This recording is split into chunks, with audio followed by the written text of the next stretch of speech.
Hello everyone मानगोनां रायजोफोर नै गानै जोमै ओंखारबोलायबाय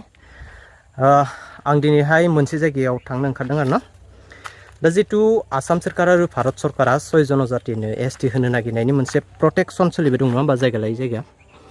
दिनैहाय जोंनि सालबारि डिग्री कलेजजों लोगोसे गुबुन गुबुन कलेजखौ लाफानानै मोनसे रेलि खुंनो लादों आरो ना 6 जनजातिनि हेंथायै दा बेवहायनो थांनो ओंखारदों नायनोसै मा जायो नोंथांमोनाबो नायलांबाय था मा जायो मा जाया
बिथांमोना बुङो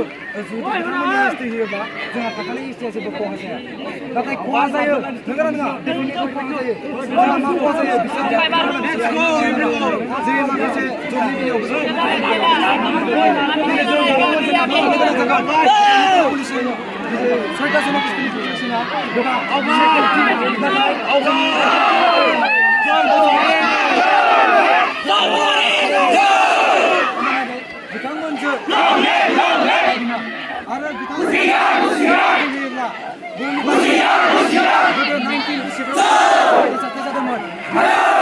बे माइग्रेशना जोंनि आसामाव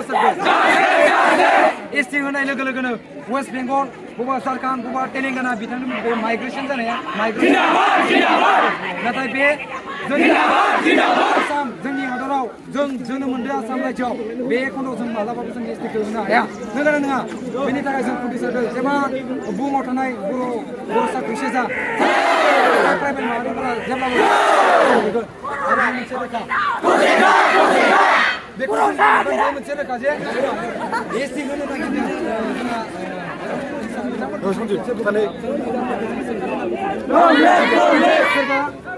हिमन्त बिश्व सोंखारिनो गोसो गैया बिथांमोना दि 6 जन एसटि होनो नागिरदों मानि थाखाय गेदेर सोंलुआनो जाबाय बिनि फिननायखौ जों मोनबाय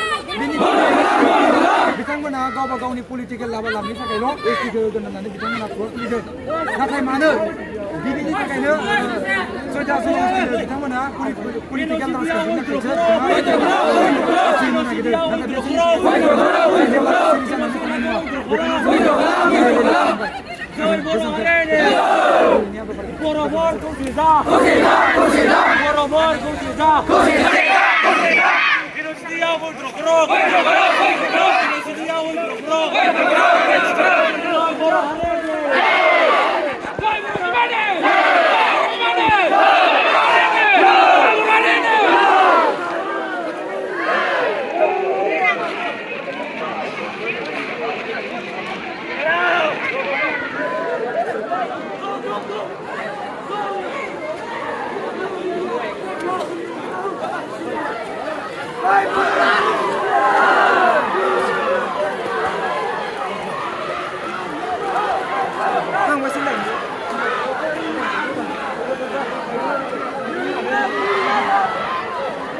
Oh.